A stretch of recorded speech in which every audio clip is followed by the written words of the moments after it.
Return for a moment to 1970 and 1971, from the premiere of Monday Night Football and All in the Family to the dawn of the jumbo jet era and the first orbit of Mars. Let's revisit the highlights of your graduation in the early 70s. The first New York City Marathon is a small event attracting 127 runners. A 30-year-old New York City fireman is the first to cross the finish line, applauded by about 100 spectators. Today, more than 50,000 runners compete in the annual marathon, and approximately 3 million spectators cheer them on. In 1970, the Kansas City Chiefs beat the Minnesota Vikings 23-7. In 1971, the Baltimore Colts beat the Dallas Cowboys 16-13 in Super Bowl V.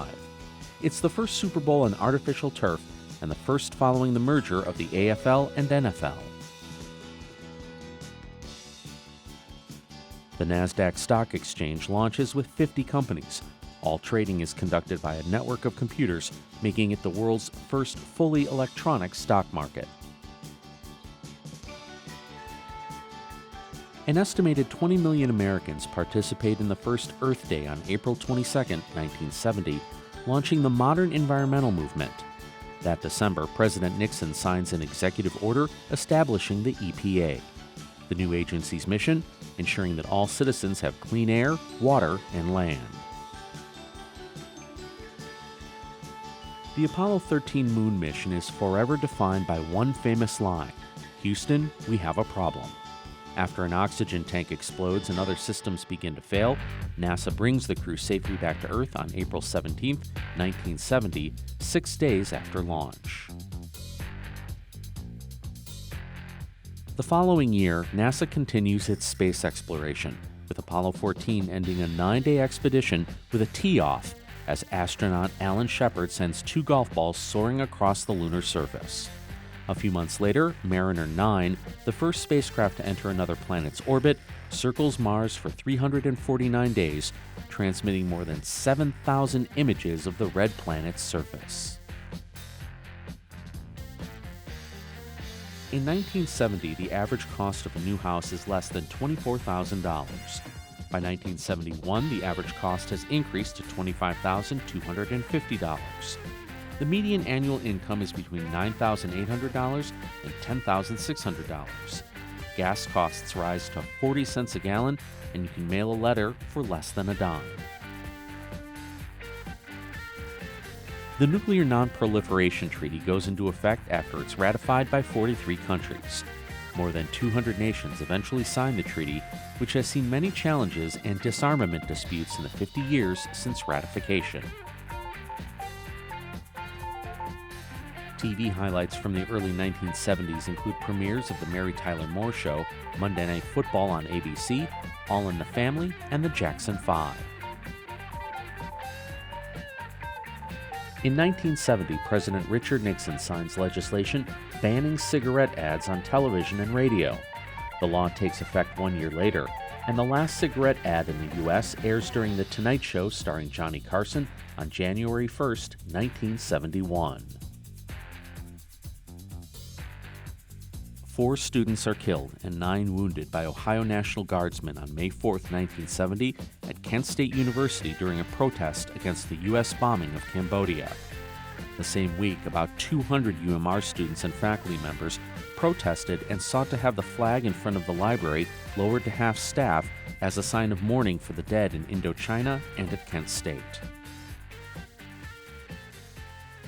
In 1971, the voting age in the U.S. is lowered from 21 to 18 after the 26th Amendment is ratified. The 70s launched many revolutionary products, starting with the Nerf ball, the computer mouse, Kevlar, and Kansas City-based Rival Manufacturing introduces the Crock-Pot. Moviegoers load up on popcorn to enjoy MASH, Patton, 5 Easy Pieces, The French Connection, Fiddler on the Roof, and Dirty Harry. NPR's news program, All Things Considered, debuts in May. The first broadcast is archived today in the Library of Congress.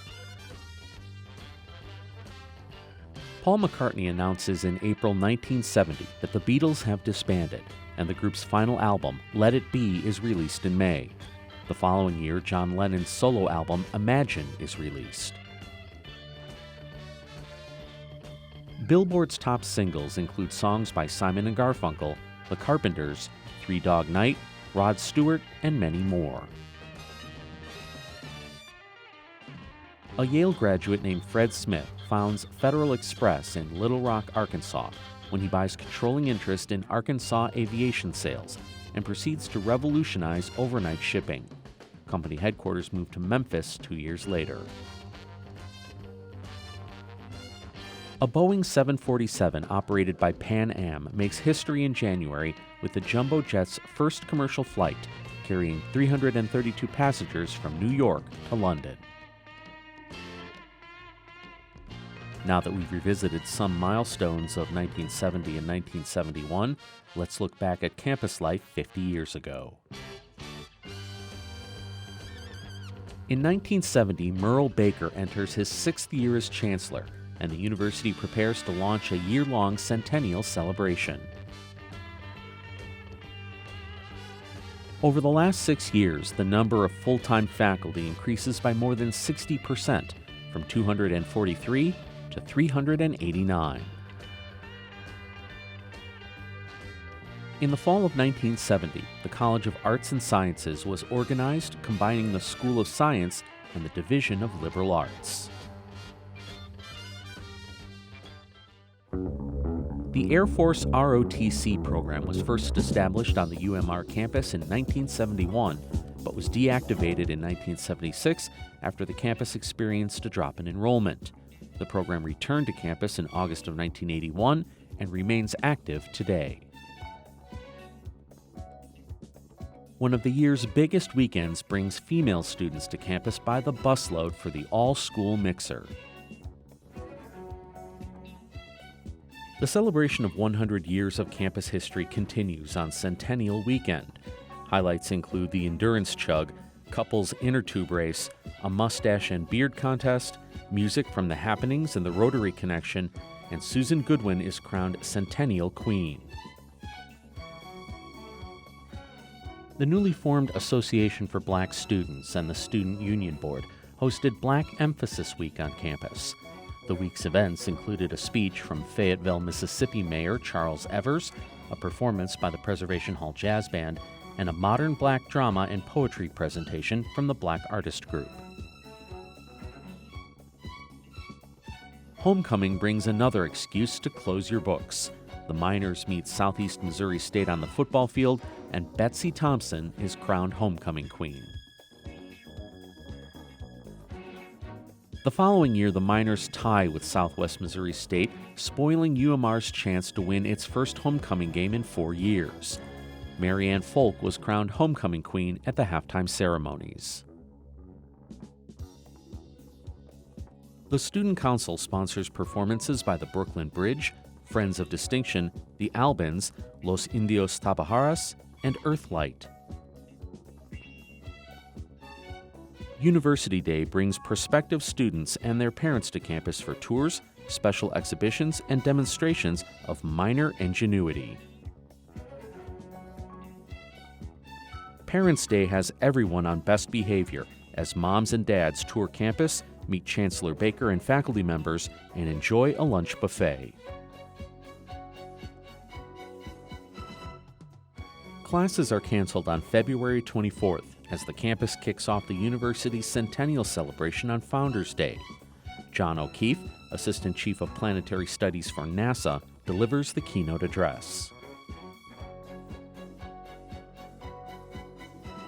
Friday, October 23, 1971, the St. Pat's Board presented the university with a statue of St. Patrick. The statue was placed in the Wilson Library, where it resided for 37 years. In August of 2008, the statue was cast in bronze and relocated outside on the corner of Toomey Hall. Rolla gets rowdy in March as miners honor the patron saint of engineers. St. Pat and his court preside over the festivities, and everyone gets their parade on. Togas and chariot races make a comeback as fraternities celebrate Greek Week with the traditional carnival at Lions Club Park and the Greek Games, where a new contest, the keg throw, redefines the Greek athletic ideal. On the intramural front, the Engineers Club wins the overall championship. The following year, Kappa Sigma takes the top honor. Female students compete for the first time in intramural basketball, volleyball, swimming, and track. From the scrimmage line to center court to home plate, students compete in Division II athletics in the Mid-America Intercollegiate Athletic Association. Miners have their first winning football season in many years. Swimming returns after the demolition of Jackling Gym leaves the team without a home pool until the completion of the Gail Bullman multipurpose building. Longtime athletic director and beloved coach Gail Bullman retires after 24 seasons with Miner Athletics.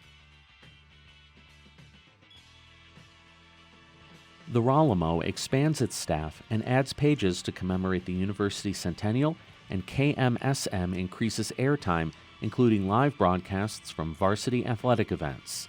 The Missouri Miner sells enough advertising to retire a budget deficit and is named #1 Missouri college newspaper in Class B competition. Your hard work culminates on graduation day, with Missouri Senator Thomas Eagleton delivering the commencement address. The university confers 893 bachelor's degrees, 301 master's degrees, and 49 doctorates.